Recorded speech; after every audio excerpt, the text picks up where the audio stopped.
If there was a need for comprehensive proof that Nigeria is now effectively among African states on the front line of terrorism, the two incidents of the past week provided more than the answer. A huge blast inside a bus station in the outskirts of the capital Abuja killed 75 people and injured over 200. Radical Islamist sect Boko Haram says it carried out the bombing. The nation was still grappling with that incident when less than 24 hours later, the sect again raided a school in the northeastern state of Borno and abducted 129 girls.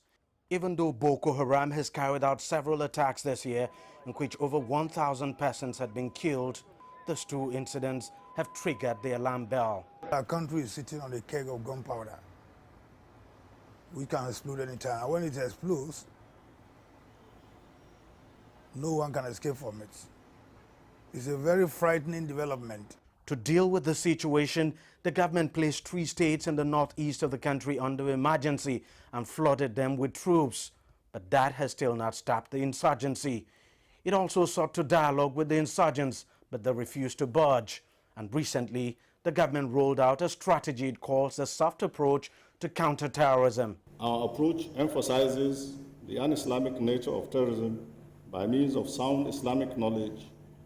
We will encourage mainstream Islamic scholars to write books, articles, and issue fatwas that directly dismantles the ideology of suicide bombing and misconception of jihad. It's still early days yet to measure the impact of that strategy.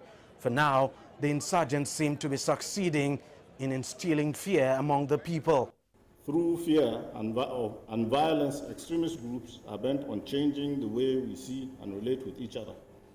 And the only way to defeat this is to remain united and confront the threat as one nation under God.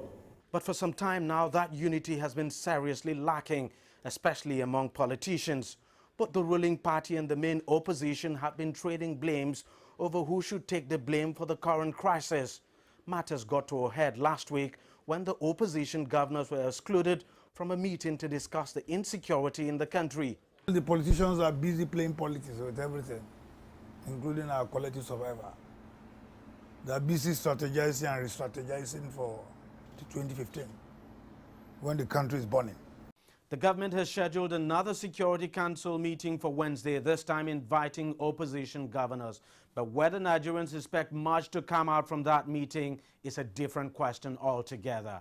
Deji, Badmus, CCTV, Lagos, Nigeria.